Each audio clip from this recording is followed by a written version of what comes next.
जय जगन्नाथ,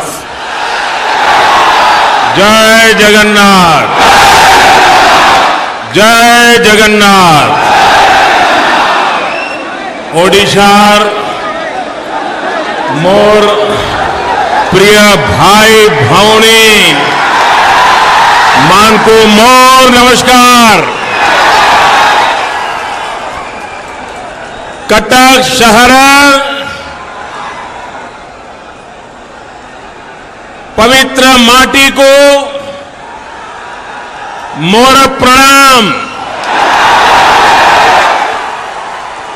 मेरा सौभाग्य है कि आज एनडीए सरकार के 4 वर्ष पूरे होने पर इस विशेष आयोजन में मुझे उड़ीसा की इस महान धरती पर आने का अवसर मिला है। मैं उड़ीसा भारतीय जनता पार्टी का अभिनंदन करता हूं और मेरा सौभाग्य है कि भगवान जगन्नाथ जी की धरती से, जो भगवान जगन्नाथ गरीबों का देवता है, उस भगवान जगन्नाथ जी की धरती से मेरे देश के 125 करोड़ नागरिकों को आज प्रणाम करने का अवसर मिला है। साथियों, इसी माटी के उत्कल गौरव मधुबाबू ने उत्कल ट्रेनरी की शुरुआत की थी। कटक का तारकाशी उड़ीसा की सूक्ष्म कला का एक प्रतीक है।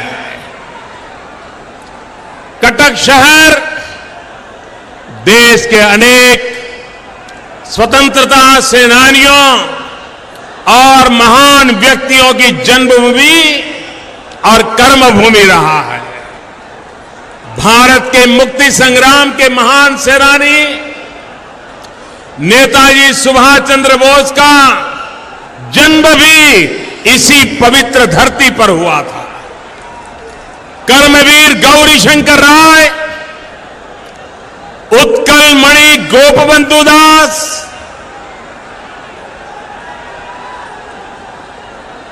ये कैमरा वाले वहां से हटेंगे तो लोग शांत रहेंगे भाई।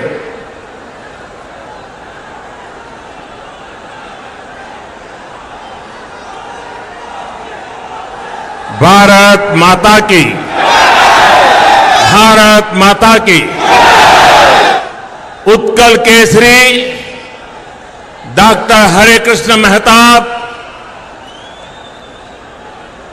बाग्मी विश्वनाथ कर, भक्त कवि मधुसूदन राव, उत्कल रत्न डॉक्टर राधानाथ रथ, मां रमा देवी जैसे महान व्यक्तियों, अनगिनत महान विभूतियां, आज जब मैं जगन्नाथ भगवान की धरती पर आया हूं, मैं सभी महापुरुषों को शीश झुका करके नमन करता हूं। यह धरती विशेष है। यहां का कण कण कुछ करने का हौसला देता है। यहां लिया हुआ संकल्प, शुरू किया हुआ अभियान कभी भी विफल नहीं जाता है। भाइयों और बहनों, आपका ये स्नेह, आपका ये आशीर्वाद, आपकी आशाएं, आपकी आकांक्षाएं, यही मेरी ऊर्जा है, यही मुझे दौड़ने की ताकत देती है। ऐसी भयंकर गर्मी के बीच जब आपकी आंखों में मैं ये चमक देखता हूं, ये भरोसा देखता हूं, ये आत्मविश्वास देखता हूं, तो मेरा विश्वास भी और मजबूत हो जाता है। साथियों, इन 4 वर्षों ने देश के 125 करोड़ लोगों में ये भरोसा पैदा किया है कि हालात बदल सकते हैं, स्थितियां बदल सकती है, हमारा हिंदुस्तान बदल सकता है। आज स्थितियां बदली है। आज देश निराशा से आशा की ओर, ठहराव से निरंतरता की ओर, अव्यवस्था से व्यवस्था की ओर, कुशासन से सुशासन की ओर, काले धन से जनधन की ओर हमारा देश तेज गति से बढ़ रहा है।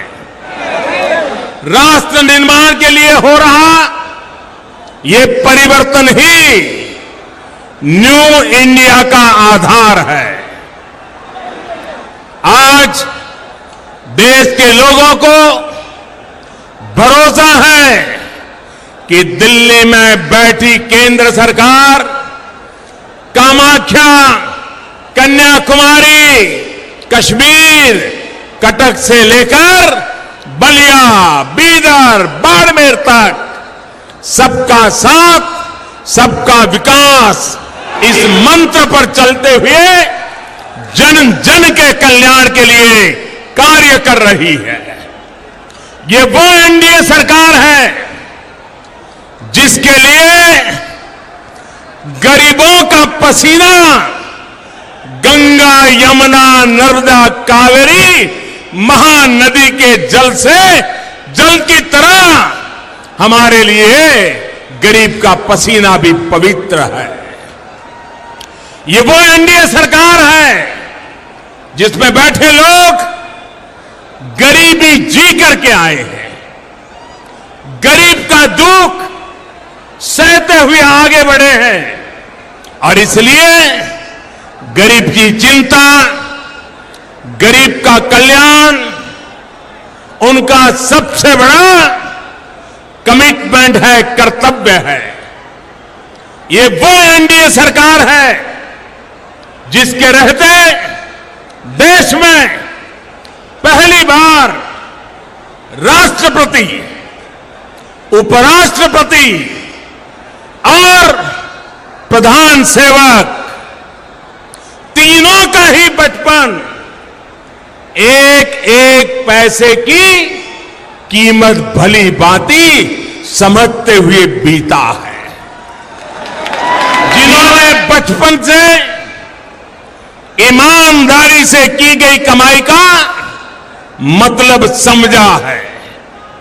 भाइयों और बहनों, चांदी के चम्मच को और सोने चांदी की चम्मच की कहावत, अरे कहावत छोड़िए, हम लोगों ने तो बचपन ऐसे बिताया है जहां चम्मच तक नहीं देखा है। साथियों, इन सालों में एक के बाद एक देश के कई राज्यों के लोगों ने हमारे काम पर मोहर लगाई, जनादेश दिया है। जनता के इस आशीर्वाद से ये साफ है कि भारतीय जनता पार्टी के नेतृत्व में एनडीए की सरकार सही रास्ते पर है। हमने जनता का विश्वास और जनता का मत दोनों जीता है। बीते 4 वर्ष में 5 राज्यों में से बढ़कर के आज 20 राज्यों में हमारी सरकारें बनी है।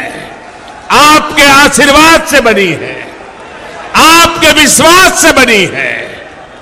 आज देश भर में बीजेपी के 1500 से अधिक चुने हुए विधायक हैं।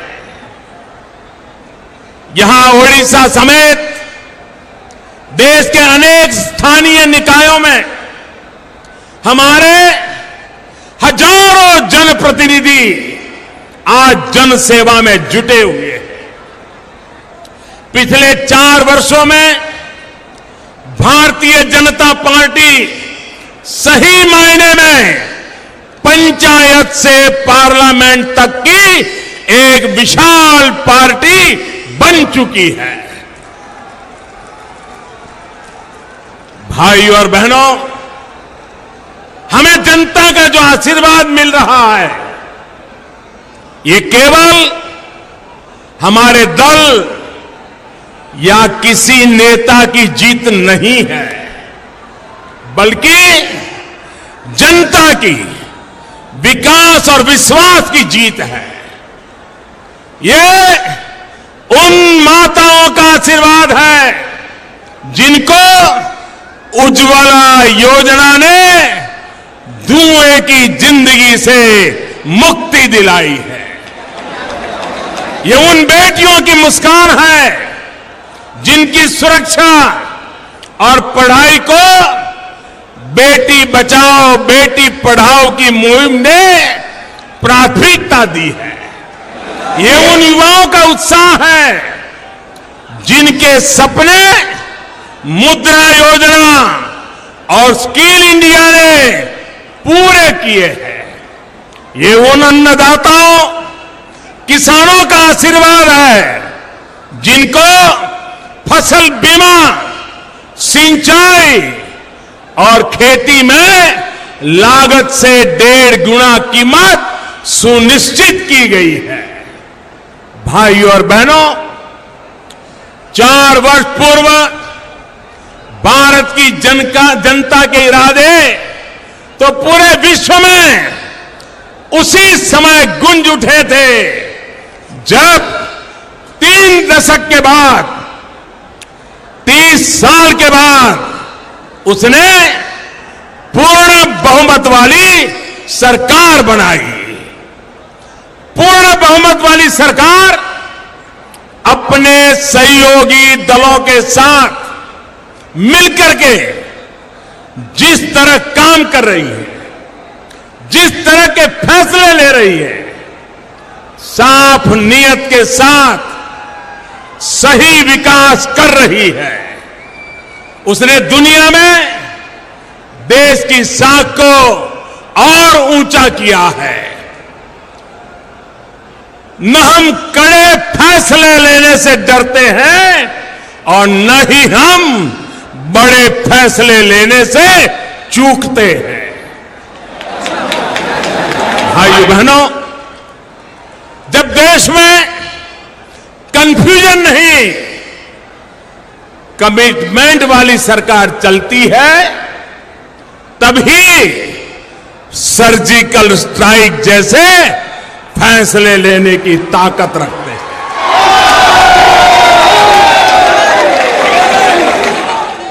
जब देश में कंफ्यूजन नहीं, कमिटमेंट वाली सरकार चलती है, तभी 1 रैंक 1 पेंशन का दशकों पुराना वादा हम पूरा करने में समर्थ होते हैं। जब देश में कंफ्यूजन नहीं, कमिटमेंट वाली सरकार चलती है, तभी दशकों से अटका हुआ बेनामी संपत्ति कानून लागू होता है। दुश्मन की संपत्ति जब्त करने वाला शत्रु संपत्ति कानून हम लागू करने में सफल होते हैं।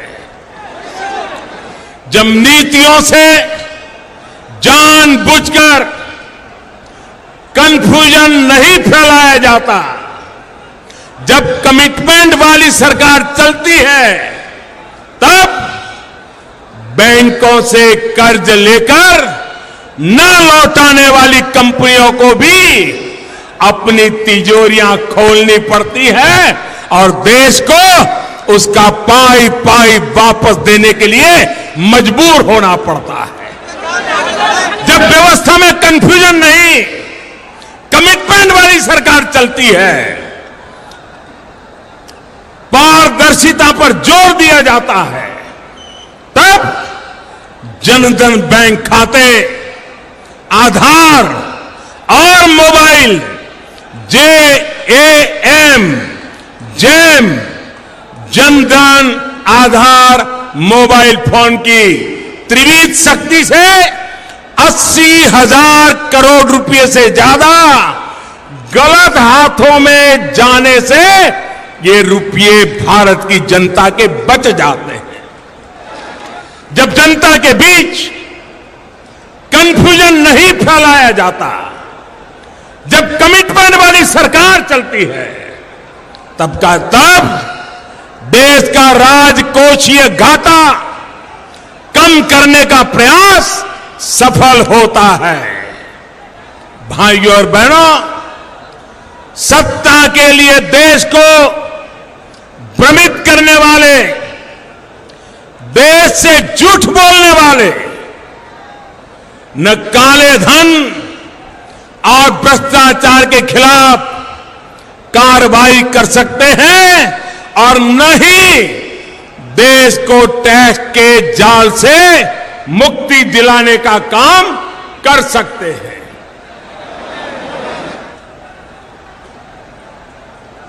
काले धन और भ्रष्टाचार के खिलाफ जिस लड़ाई का कमिटमेंट लेकर हमारी सरकार चल रही है, उसने किस तरह कट्टर दुश्मनों को भी दोस्त बना दिया है, ये भी देश के 125 करोड़ लोग भली भांति समझते हैं। ये सारा खेल ये देश देखता है, जनता सब कुछ जानती है। पिछले 4 वर्षों में जांच एजेंसियों के द्वारा करीब 3,000 छापे मारे गए। सिर्फ इन छापों से करीब 53,000 करोड़ रुपए की अघोषित आय का पता चला है। एजेंसियों द्वारा किए गए 35,000 से ज्यादा सर्वे में 45,000 करोड़ रुपए से ज्यादा की अघोषित आय का भी पता चला है। बेनामी संपत्ति कानून लागू होने के बाद इतने कम समय में 3500 करोड़ रुपए से ज्यादा की संपत्ति को जब्त किया जा चुका है। सरकार ने देश भर में 20 से अधिक ऐसी टीमें बनाई हैं जो सिर्फ बेनामी संपत्तियों को खंगालने का काम कर रही है। भ्रष्टाचार के खिलाफ चल रही जांच की वजह से आज, और मेरे देशवासियों, मैंने आपको वादा किया था आज, वरना ये कल्पना थी अरे बड़ों को तो कुछ होता ही नहीं, छोटे लोग मरते हैं। भाइयों बहनों, आज इस देश में 4 पूर्व मुख्यमंत्री जेलों में है। काले धन के खिलाफ सख्त एसआईटी के गठन से लेकर सख्त कानून बनाने और जांच की वजह से जो हड़कंप मचा है, उससे बहुत लोगों को एक मंच पर लाकर के खड़ा कर दिया है। 5,000 करोड़ के घोटाले के आरोप में जमानत पर चल रहे लोग हो या अलग अलग आरोपों और घोटालों में गिरे हुए लोग हो, ये सारे अब इकट्ठे हो रहे हैं। ये देश को बचाने के लिए नहीं, ये खुद को बचाने के लिए, अपने अपने परिवारों को बचाने के लिए, अपनी स्वार्थ सिद्धि के लिए एक होकर अस्थिरता पैदा करके उसका फायदा उठाने की फिराक में है। जनता सब कुछ जानती है, उनके इस खेल को भली भांति जानती है। भाइयों बहनों, 4 साल पहले देश के सामने जो सवाल थे, जिस तरह का माहौल था, उसे याद करना, बार बार याद करना आवश्यक है। ये याद रखना जरूरी है कि जिस एक परिवार ने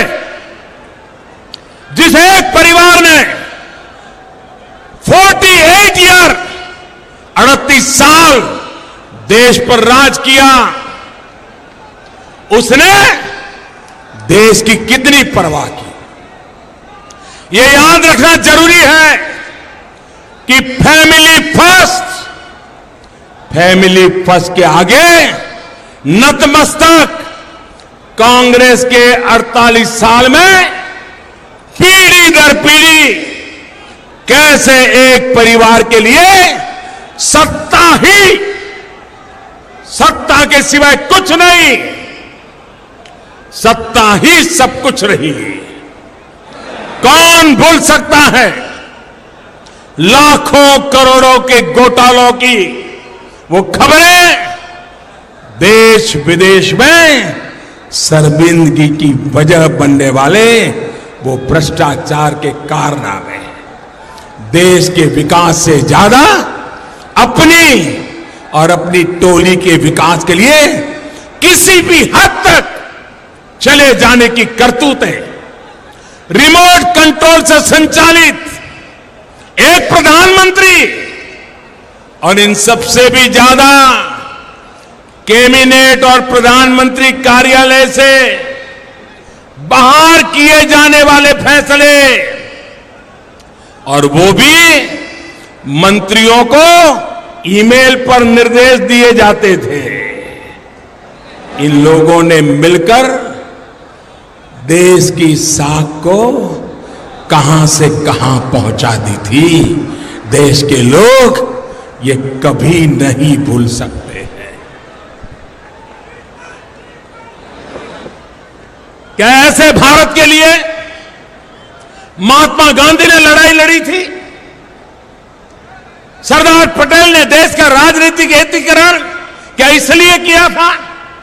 सुभाष चंद्र बोस ने अपने खून की एक एक बूंद देश पर समर्पित कर दी थी।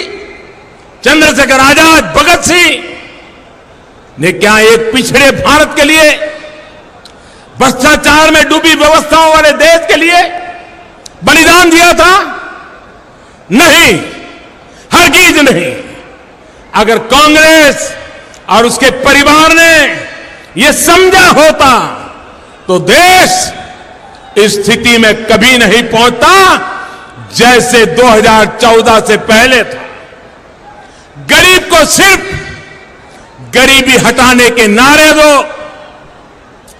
मध्यम वर्ग को सिर्फ टूटी फूटी सड़कें, खस्ता हाल स्कूल, अस्पताल, जर्जर यातायात व्यवस्था, यही फैमिली फर्स्ट पार्टी के राज की सच्चाई रही है। भाइयों और बहनों, बुनियादी जरूरत की जितनी भी चीजें थी, गरीब के काम आने वाली जितनी बातें थी, उसकी जिंदगी से जुड़ी थी, वो 70 साल में सिर्फ 50% के आंकड़े पर अटक कर रह गई थी। सारी सहूलियत कुछ राजनीतिक रसूख वालों को या बिचौलियों को ही मिलती थी। गरीब के पास क्या था? कुछ नहीं था। देश के आधे लोगों के पास गैस कनेक्शन नहीं था। देश के आधे लोगों के पास बिजली कनेक्शन नहीं था। देश के आधे गांव तक सड़कें नहीं थी। देश के आधे से भी अधिक गांव में स्वच्छता, शौचालय, देश की आबादी के पास बैंक अकाउंट, सब कुछ आधा, अधूरा, अपूर्ण। ये बचा हुआ आधा समाज कौन था?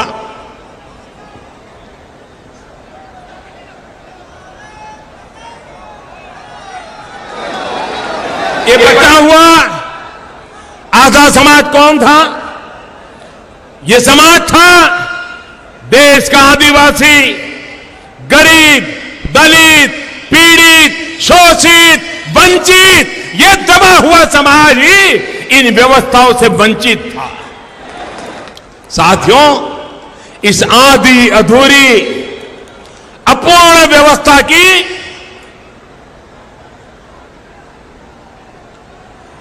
बड़ी वजह थी वोट बैंक पॉलिटिक्स।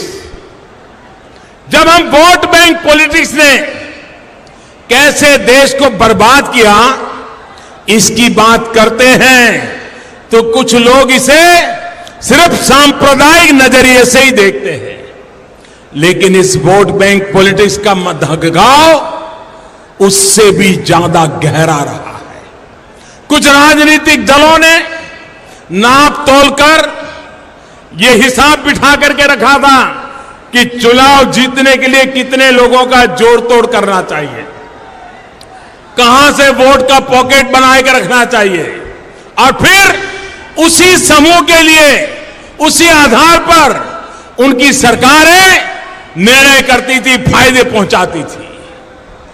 वो सबका साथ, सबका विकास नहीं, सिर्फ अपने वोट बैंक के विकास के लिए काम करते हैं। सरकार में बैठे बाकी लोग, ब्यूरोक्रेसी में बैठे लोग भी फिर इसी आधार पर सरकारी योजनाओं का लाभ सिलेक्टेड लोगों तक पहुंचाते रहे। इसी स्थिति की वजह से ऐसे राजनीतिक दलों ने कभी नहीं सोचा कि सबके पास शौचालय हो, हर घर में बिजली कनेक्शन हो, हर घर में गैस का चूल्हा हो, हर गांव तक सड़क हो, हर बेघर के पास अपना घर हो। समाज के एक बड़े वर्ग को, गरीब को विकास की मुख्य धारा में लाने की उन्होंने कभी कोशिश नहीं की। इस वर्ग के लिए ये राजनीतिक दल योजनाओं का ऐलान करके भूल जाते थे। उत्तर पूर्व भी कभी बड़े वोट बैंक का हिस्सा नहीं बना, इसलिए विकास की मुख्य धारा से हमारा उत्तर पूर्व अलग थलग पड़ा रहा। साथियों, अटकाने, लटकाने, भटकाने वाली कार्य संस्कृति के साथ देश की योजनाओं को पूरा होते होते अगर इसी रफ्तार से ये सरकारों ने काम किया, वैसे ही चला, तो एक शताब्दी के बाद भी हिंदुस्तान का हर नागरिक इन सुविधाओं तक उसको प्राप्त नहीं कर सकता। आप उदाहरण देखिए, हमारे उड़ीसा की पारादीप ऑयल रिफाइनरी, इसका तो ये गवाह है कांग्रेस सरकारों के कार्य करने का तरीका कैसा रहा। अटल जी की सरकार जब में ये काम शुरू हुआ, ये प्रोजेक्ट अटल जी के समय शुरू हुआ, कांग्रेस सरकारों के दौरान लटकाना, भटकाना। 2014 के बाद हमारी सरकार का प्रयास था कि ओडिशा में पारादीप ऑयल रिफाइनरी के काम में तेजी लाई और अब पारादीप विकास का द्वीप बनने की ओर अग्रसर है।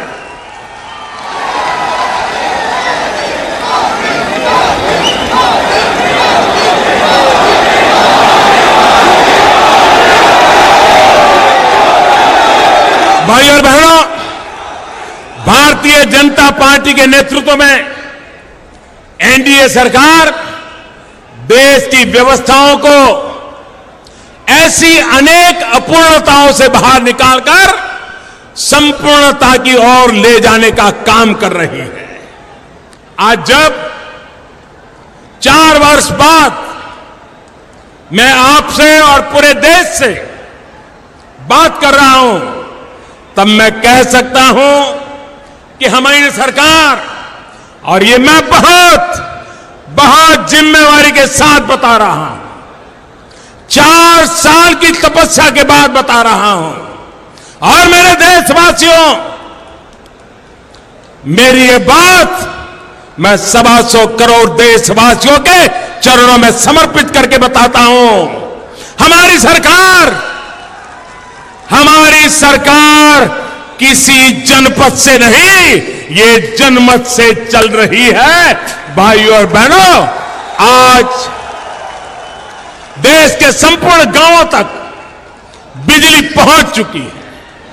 ये देश के लाखों श्रमिकों के 4 वर्षों के अथक परिश्रम का परिणाम है कि आज देश के उन 18,000 से ज्यादा गांवों में भी बिजली पहुंच चुकी है, जो अब भी 18वीं शताब्दी में उस अंधेरे में जीने के लिए मजबूर थे। अब सौभाग्य योजना के तहत लगभग 4 करोड़ घरों में मुफ्त बिजली कनेक्शन दिया जा रहा है, जिससे हर घर में, गरीब से गरीब के घर में बिजली पहुंचेगी। भाइयों और बहनों, 2014 तक देश में करीब करीब 50% गांवों तक ही सड़क पहुंच पाई थी। इस साल मार्च तक, ये 4 साल की बात बताता हूं, इस साल मार्च तक ये काम 85% से ज्यादा हो चुका है और अगले साल तक देश के ग्रामीण इलाकों में संपूर्ण रूप से ग्राम सड़क कनेक्टिविटी हो जाएगी। भाइयों और बहनों, 2014 तक देश की 40% जनसंख्या स्वच्छता के दायरे में थी। आज ये प्रतिशत 80 को पार कर चुका है। कहां 4 साल पहले 40 और कहां 4 साल में 80 पहुंचाना। आजादी से लेकर 2014 तक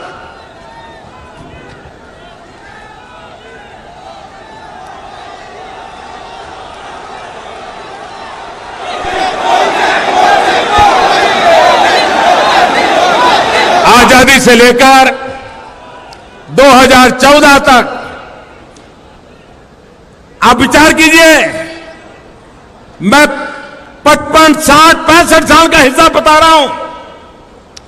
2014 तक देश में लगभग 6 करोड़ शौचालय बने थे, लेकिन बीते 4 साल में 7.5 करोड़ नए शौचालय बनाए गए हैं। और अगले साल जब महात्मा गांधी की 150वीं जन्म जयंती का पर्व मनाएगा, तब उन्हें संपूर्ण स्वच्छता का उपहार देना, संपूर्ण स्वच्छ होकर उन्हें कार्यांजलि देना, ये मकसद को लेकर के आज हम काम कर रहे हैं। इसी तरह जब देश आजाद हुआ, 13 करोड़ एलपीजी कनेक्शन दिए गए, यानी 1947 से लेकर के 2014 तक 13 करोड़ एलपीजी कनेक्शन दिए गए। पिछले 4 साल में हमारी सरकार ने 10 करोड़ से ज्यादा लोगों को नए एलपीजी कनेक्शन दिए हैं। 60-70 साल में 13 करोड़, 4 साल में 10 करोड़। काम का व्याप, काम की गति, काम की दिशा, इससे आप अंदाज कर सकते हो। गैस कनेक्शन का जो दायरा 2014 के पहले जो सिर्फ 55% था, आज वो बढ़कर के 80% से ज्यादा हो गया है। निश्चित तौर पर उसमें उज्ज्वला योजना की बहुत बड़ी भूमिका रही है।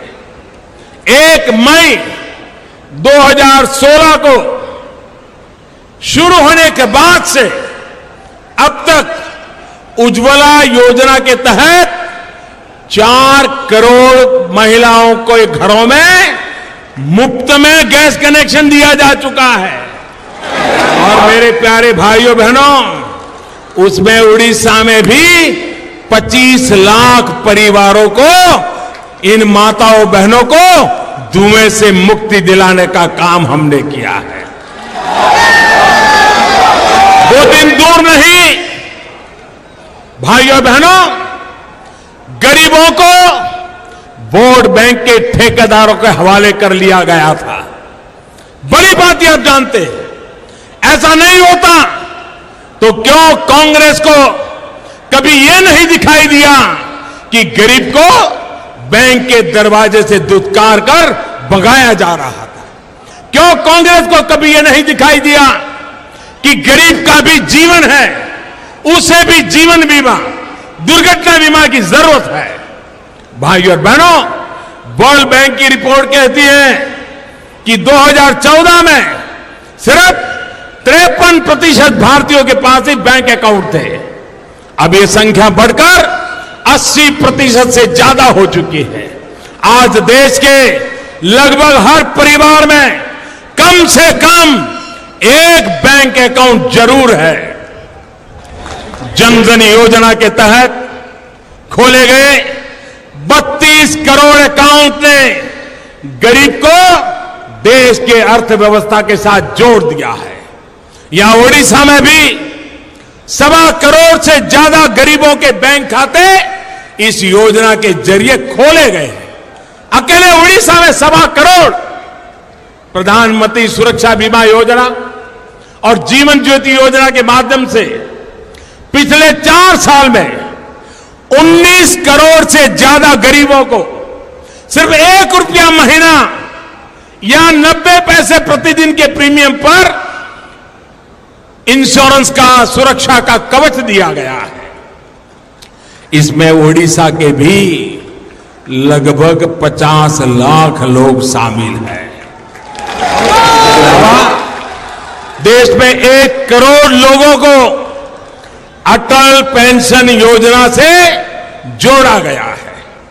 सामाजिक सुरक्षा की ये संपूर्ण देश को, संपूर्णता देश के गरीब को उसके जीवन की सबसे बड़ी चिंता से बाहर निकालने के लिए एक समर्थ रास्ता है। इस बजट में जिस आयुष्मान भारत योजना का ऐलान किया गया है, वो भी देश के 50 करोड़ गरीबों को हेल्थ का सुरक्षा कवच प्रदान करेगी। इस योजना के माध्यम से गंभीर बीमारी के लिए हर परिवार को 5 लाख रुपए तक मुफ्त इलाज ये सरकार की तरफ से सुनिश्चित किया जाएगा। प्रति वर्ष 5 लाख। इसके पहले चरण की शुरुआत हो चुकी है और आने वाले दिनों में दूसरा चरण भी शुरू कर दिया जाएगा। भाइयों और बहनों, आखिर कब तक हमारे देश की आने वाली पीढ़ी अपनी ऊर्जा इस बात में लगे रहेगी कि देश मूलभूत सुविधाओं से युक्त हो जाए? आखिर कब तक देश इंतजार करेगा विकास के उस वातावरण का जिसमें देश के सामान्य मानवी को अपने जीवन से जुड़ी सामान्य जरूरतों के लिए चिंता न करनी पड़े? कब तक हम घिसट घिसट कर चलते रहेंगे? कब तक जीवन के लिए आवश्यक इन सुविधाओं के लिए लोगों को इंतजार करते रहना पड़ेगा? ये सवाल 24 घंटे मेरे मन में चलते रहते हैं, प्रतिपल सोचता रहता हूं। और इसलिए 4 साल में अथक परिश्रम करके इन सवालों के जवाब में देश के गरीब को सशक्त करने का काम हमने ईमानदारी पूर्वक किया है। देश में भीतर तक समाई व्यवस्था की इस अपूर्णता को समाप्त करने का काम हमारी सरकार कर रही है। और 4 साल का रिकॉर्ड बताता है कि संकल्प से सिद्धि की यह यात्रा नए भारत के लिए नया विश्वास जगाती है। भाइयों और बहनों, व्यवस्था में अपूर्णता को संपूर्णता की तरफ ले जाने के साथ ही गरीब के लिए, मिडिल क्लास के लिए, मध्यम वर्गीय परिवारों के लिए, इस देश के छोटे छोटे कारोबारी उद्यमी वर्ग के लिए व्यवस्थाओं में संपूर्ण परिवर्तन का काम भारतीय जनता पार्टी के नेतृत्व में एनडीए सरकार कर रही है। प्रक्रियाओं को जटिल करने वाले 1400, आप सहन के हैरान हो जाएंगे, 1400 से ज्यादा पुराने कानून हमने खत्म कर दिए हैं। ग्रुप सी और ग्रुप डी नौकरी में इंटरव्यू की परंपरा भ्रष्टाचार का अड्डा बन गई थी। हमने उस बाध्यता को खत्म की चुके हैं। किसानों पर यूरिया के लिए हफ्तों का इंतजार और लाठीचार्ज का दौर अब बीते हुए इतिहास की बात बन गई, खत्म हो चुका है। 4 साल के कार्यकाल में पासपोर्ट मिलने का समय कम हुआ, इनकम टैक्स रिफंड मिलने का समय कम हुआ, कंपनी रजिस्टर कराने का समय कम हुआ।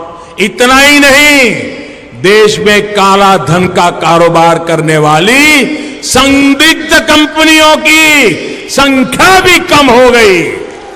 2,26,000 संदिग्ध कंपनियों का रजिस्ट्रेशन रद्द किया जा चुका है।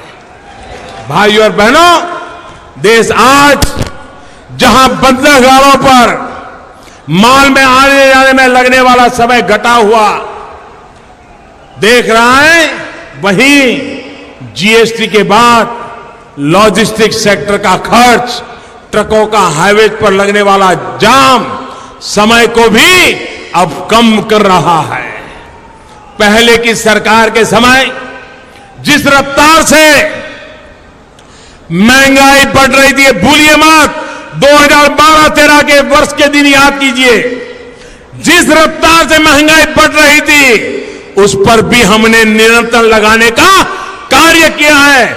वरना जिस तेजी से कांग्रेस सरकार के समय महंगाई बढ़ रही थी, आपकी रसोई का खर्च आज बहुत ज्यादा बढ़ चुका होता। गरीब और मध्यम वर्ग के रसोई के खर्च को भी हमारी सरकार ने कम किया है। 13 करोड़ से ज्यादा सॉइल हेल्थ कार्ड वितरित करने, दशकों से अटकी हुई सिंचाई परियोजनाओं को पूरा करने, यूरिया की 100% नीम कोटिंग करने, खेती के आधुनिक तरीकों को बढ़ावा देने की वजह से किसान का खेती पर होने वाला खर्च भी कम हो रहा है। इतना ही नहीं, एक और बहुत और महत्वपूर्ण चीज कम हुई है, और वो सीधे सीधे एनडीए सरकार की सुरक्षा की नीतियों से जुड़ी है। साथियों, अब देश में नक्सल प्रभावित जिलों की संख्या 126 से घट करके 90 पर आ गई है, और 2015 में केंद्र सरकार द्वारा नई रणनीति बनाने के बाद ज्यादा से ज्यादा नक्सली सरेंडर कर रहे हैं, मुख्य धारा में जुड़ रहे हैं।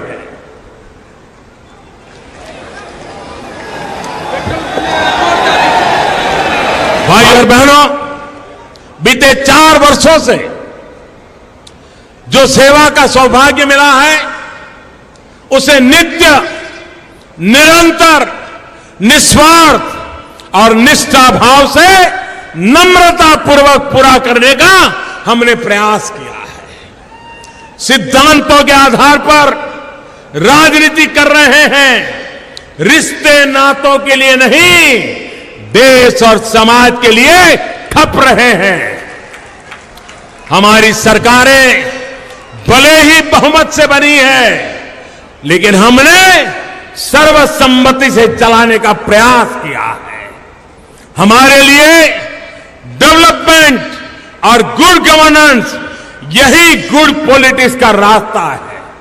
हम लोगों के साथ जुड़कर और उनको व्यवस्था के साथ जोड़कर आगे बढ़ रहे हैं, और इसलिए हमारी सरकार ऐसे लक्ष्यों को लेकर चल रही है जिसके बारे में पहले की सरकारें सोच भी नहीं सकती थी।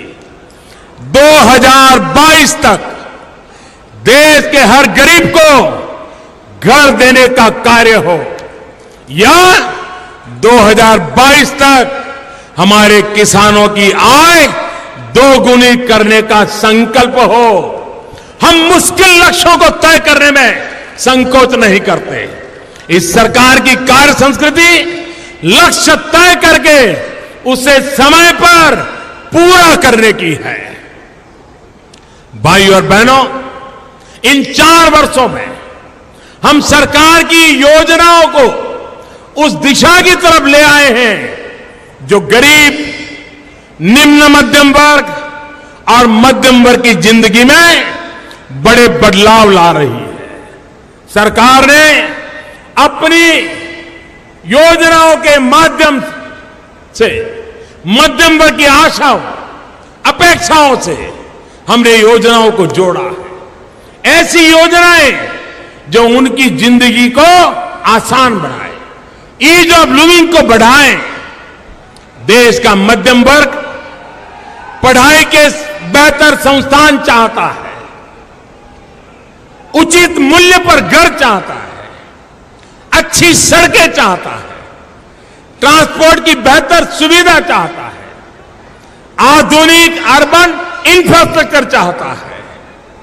प्रधानमंत्री आवास योजना शहरी के लिए सरकार 31,000 करोड़ रुपए से ज्यादा खर्च कर रही है। प्रधानमंत्री आवास योजना शहरी के तहत घरों के लिए 2 नई कैटेगरी भी बनाई गई है। इन योजनाओं के तहत मध्यम वर्ग को भी घर बनाने के लिए टैक्स में छूट दी जा रही है। स्मार्ट सिटी और अमृत मिशन के तहत शहरी इंफ्रास्ट्रक्चर को सुधारा जा रहा है। नए एम्स, नई आईआईटी, नए आईआईएम, नए बनाए जा रहे हैं। देश के 11 बड़े शहरों में आज मेट्रो का काम तेज गति से चल रहा है। उजाला योजना के तहत अब तक देश में 30 करोड़ से ज्यादा एलईडी बल्ब वितरित किए जा चुके हैं, जिससे गरीब और विशेष रूप से मध्यम वर्ग को बिजली बिल में सालाना करीब करीब 16,000 करोड़ रुपए की बचत हो रही है। साथियों, 2014 के पहले इसी एलईडी बल्ब की कीमत 350 रुपए से ज्यादा होती थी। अब वही एलईडी बल्ब देश में 40-50 रुपये में बिक रहा है। इस वजह से उजाला स्कीम के अलावा भी करीब 60 करोड़ एलईडी बल्ब बिके हैं और लोगों को कुल मिलाकर बिजली बिल में 40,000 करोड़ रुपयों की बचत हुई है। ये 40,000 करोड़ रुपया अधिकतम मध्यम वर्गीय परिवारों के जेब में बचे हैं। इसके अलावा देश भर में 32 लाख से ज्यादा स्ट्रीट लाइटों को एलईडी बल्ब से बदला गया है, जिससे नगर पालिका, महानगर पालिका, उनका जो खर्च होता था वो खर्च कम हुआ है।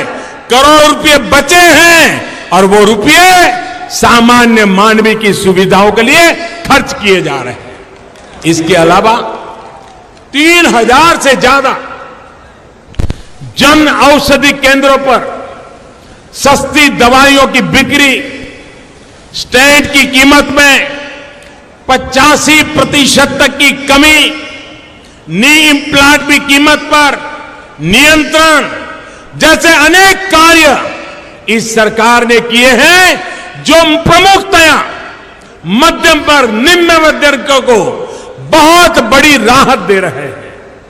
सैलरीड क्लास के साथ ही छोटे उद्यमी और भी मध्यम वर्ग का बड़ा हिस्सा होते हैं। सभी ऐसे उद्यमियों के, उनके लिए जिनकी कंपनियों का 250 करोड़ रुपए का टर्नओवर है, उनके टैक्स ब्रैकेट को हमने कम किया है। उन्हें टैक्स में भी छूट दी जा रही है। देश के मध्यम वर्ग से आ रहे युवाओं की एस्पिरेशंस को समझते हुए हमारी सरकार ने skill India, stand up India, startup India, इन योजनाओं को शुरू किया। स्टार्टअप्स के लिए 10,000 करोड़ रुपए का फंड बनाकर उन्हें भी टैक्स में छूट देकर प्रोत्साहित किया जा रहा है। ग्रुप सी और ग्रुप डी की नौकरी के लिए इंटरव्यू खत्म करने का एक बड़ा लाभ निम्न मध्यम वर्ग के युवाओं को भी मिला है। इतना ही नहीं, मध्यम वर्ग से जुड़ा और जो विदेश में रह रहा है, वह कमाने गया, जब उस पर कोई संकट आया है तो ऐसे 17,000 से ज्यादा भारतीयों को विदेश की धरती से बचा करके सुरक्षित लाने का काम हमारी सरकार ने हिम्मत के साथ किया है।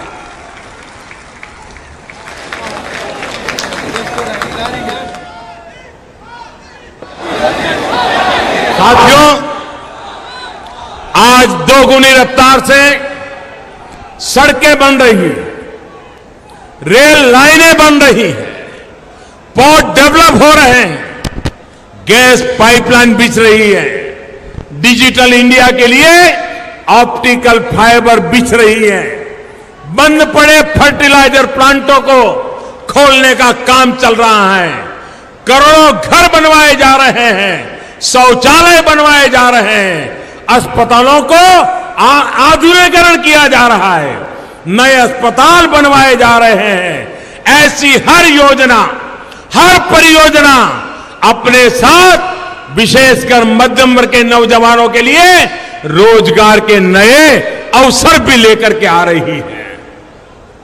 हमारी सरकार 21वीं सदी की जरूरतों को ध्यान में रखते हुए इस सदी के नौजवानों, मध्यम वर्ग की अपेक्षाओं को ध्यान में रखते हुए नेक्स्ट जनरेशन इंफ्रास्ट्रक्चर पर विशेष ध्यान दे रही है। जितना निवेश आज highway, railway, subway, metro, airway, waterway, highway, इन पे किया जा रहा है, उतना पहले कभी नहीं किया गया। इस बजट में भी हमें इंफ्रास्ट्रक्चर पर खर्च को 1 लाख करोड़ रुपए से ज्यादा बढ़ाया है। भारत में सबसे लंबी सुरंग लेह और कश्मीर के बीच पहाड़ों को काटकर 14 किलोमीटर लंबी सुरंग अब बन रही है। मुंबई में समंदर पर सबसे लंबा ब्रिज 22 किलोमीटर का सीलिंग अब बन रहा है। सबसे तेज गति से चलने वाली ट्रेन के लिए अब काम शुरू हुआ है। दिल्ली मुंबई इंडस्ट्रियल कॉरिडोर और वेस्टर्न डेडिकेटेड फ्रेट कॉरिडोर भी जल्द पूरा होने की तरफ बढ़ रहा है। इसके अलावा भारत माला के तहत 5 लाख करोड़ रुपए से ज्यादा खर्च करके देश में हजारों किलोमीटर लंबी आधुनिक सड़कों की जाल बिछाने का काम तेज गति से आगे बढ़ रहा है। सागरमाला कार्यक्रम के जरिए देश की कोस्टल इकोनॉमी को, समुद्री तट की इकोनॉमी को मजबूत किया जा रहा है। पुराने बंदरगाहों के आधुनिकीकरण के साथ ही नए बंदरगाह बनाए जा रहे हैं।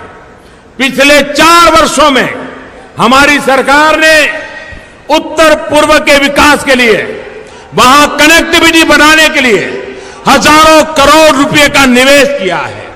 आज उत्तर पूर्व बाकी देश के साथ रेल नेटवर्क से जुड़ चुका है। मेघालय, त्रिपुरा और मिजोरम भी पहली बार देश के रेल नक्शे पर आए हैं। आजादी के लगभग 70 साल में देश में 75 एयरपोर्ट बने, 75 एयरपोर्ट, लेकिन पिछले 1-1.5 साल में 25 नए एयरपोर्ट जुड़े हैं। यानी जितने 70 साल में बने उसके 1/3 सिर्फ 1.5 वर्ष में बने हैं।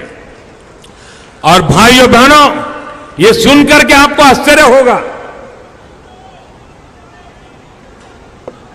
आज हमारे देश में जितने लोग रेलवे के एसी कोच में जाते हैं उससे ज्यादा लोग हवाई यात्रा कर रहे हैं। मेरा सपना था हवाई चप्पल वाला भी हवाई जहाज में बैठे। भाइयों बहनों, सरकार ने देश में लगभग 1400 आइलैंड के विकास करने का बीड़ा उठाया है।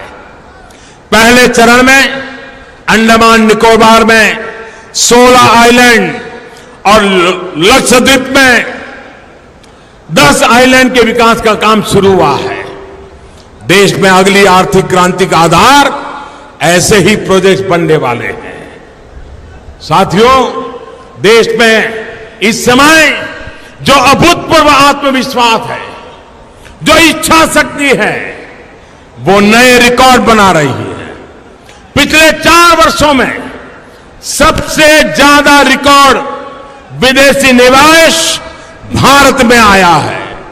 जिन अंतर्राष्ट्रीय संगठनों की सदस्यता के लिए दशकों का इंतजार किया था, भारत आज उनका सदस्य बना है। जैसे एमटीसीआर, ऑस्ट्रेलिया ग्रुप, वैसेनार ग्रुप, अंतर्राष्ट्रीय सोलर अलायंस से लेकर अंतर्राष्ट्रीय योग दिवस तक सभी ने भारत और भारतीयों को और उनकी प्रतिष्ठा को और आगे बढ़ाया है। इन 4 वर्षों ने हमें सिखाया कि कैसे दृढ़ इच्छा शक्ति और देशवासियों की अथक मेहनत से सब कुछ संभव है। हमने साबित किया है कि अगर नीयत साफ है, इरादे नेक है, तो कठिन से कठिन तप में भी देश आपके साथ खड़ा रहता है। और हमने अनुभव किया है, और इसलिए मैं 125 करोड़ देशवासियों के सामने आज मेरा सर झुकाता हूं। साथियों, ओडिशा समेत पूरा पूर्वी भारत में स्वास्थ्य सुविधाओं की भारी कमी है। यहां ओडिशा में तो विशेष रूप से स्थिति चिंताजनक है। मुझे हैरानी है कि इतने समय तक यहां की सरकारों ने क्या काम किया, मेरे मन में सवाल है। ऐसा कोई दिन नहीं आता जब ओडिशा के नागरिकों को यहां के आदिवासी इलाकों से शर्मिंदा करने वाली तस्वीरें मीडिया के माध्यम से देखने को न मिलती। भाइयों और बहनों, राज्य सरकार भले ही अपनी जिम्मेवारियों को ठीक से नहीं निभा पा रही हो, लेकिन केंद्र की सरकार एक के बाद एक कई कदम उठा रही है। आयुष्मान भारत योजना के तहत गांव के पास ही वेलनेस सेंटर बनाए जा रहे हैं ताकि लोगों को इलाज के लिए बहुत दूर न जाना पड़े। गंभीर बीमारी के इलाज के लिए राजधानी भुवनेश्वर में एम्स बनाया जा रहा है। इसके अलावा आपके कटक, बेरहामपुर और बुर्ला के मेडिकल कॉलेजों को अपग्रेड किया जा रहा है। ये सिर्फ इलाज के सेंटर नहीं बनेंगे, बल्कि यहां मेडिकल शिक्षा और रोजगार के अवसर भी पैदा होंगे।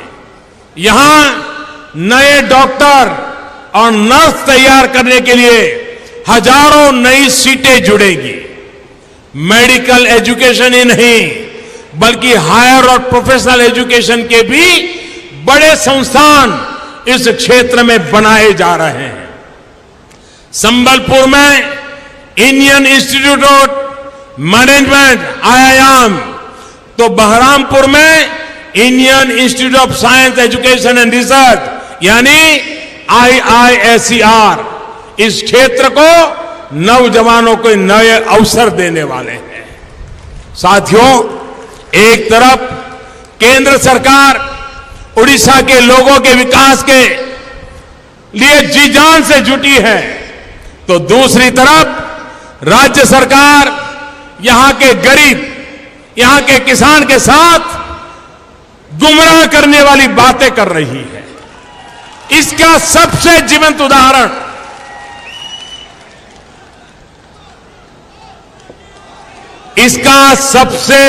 उदाहरण है महानदी के पानी को लेकर खड़ा किया गया विवाद।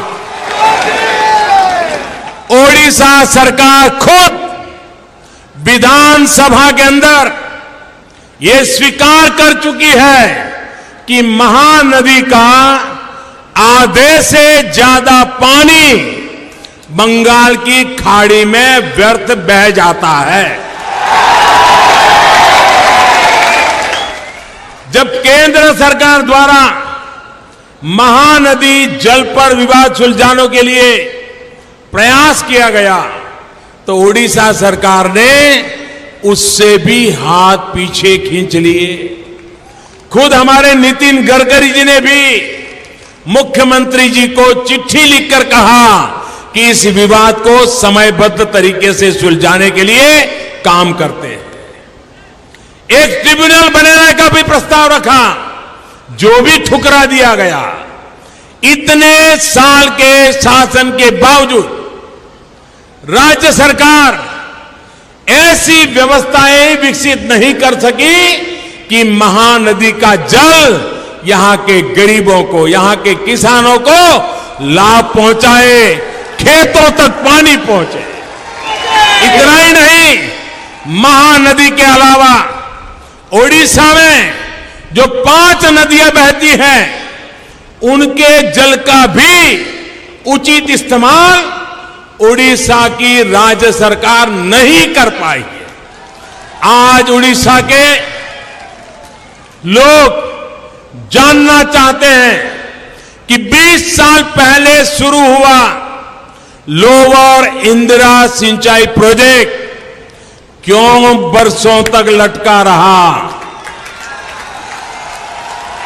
आखिर क्यों RET सिंचाई परियोजना और रुकुरा सिंचाई परियोजनाएं लटकती पड़ी है?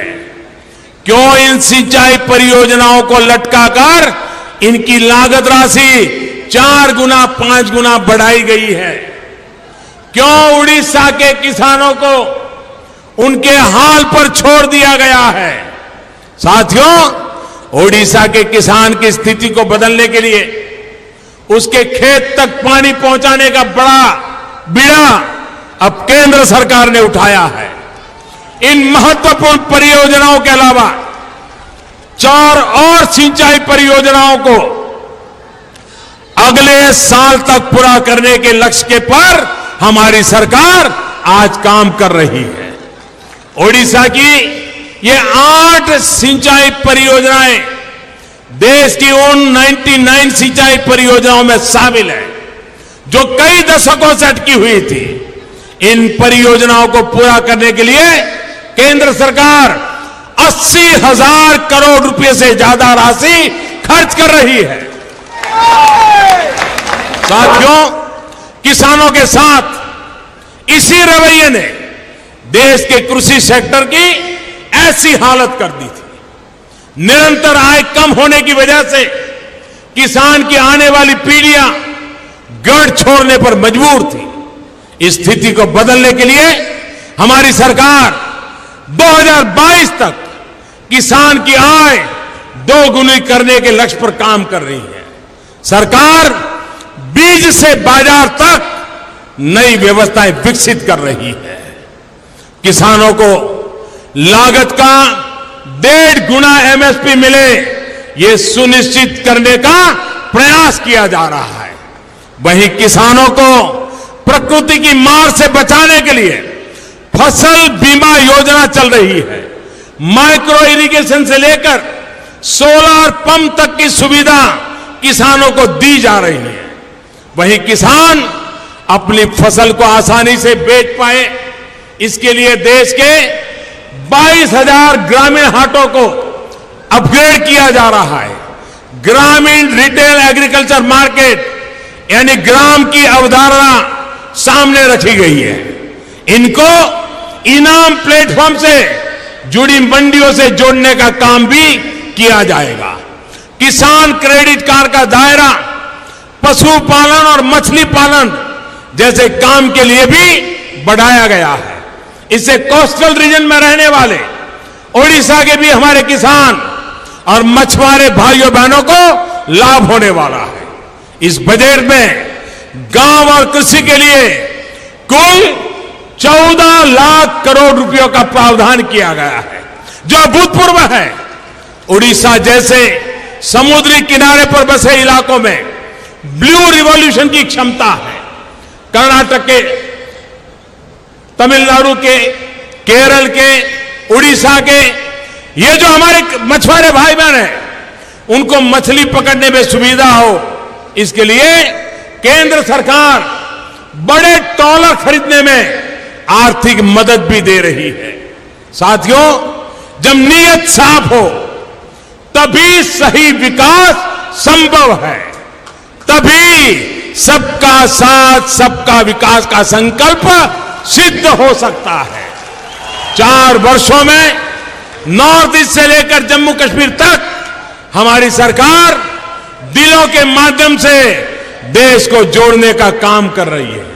हम एक भारत श्रेष्ठ भारत के मिशन पर निकले हैं, इसलिए जनता के दिलों में हमने जगह बनाई है।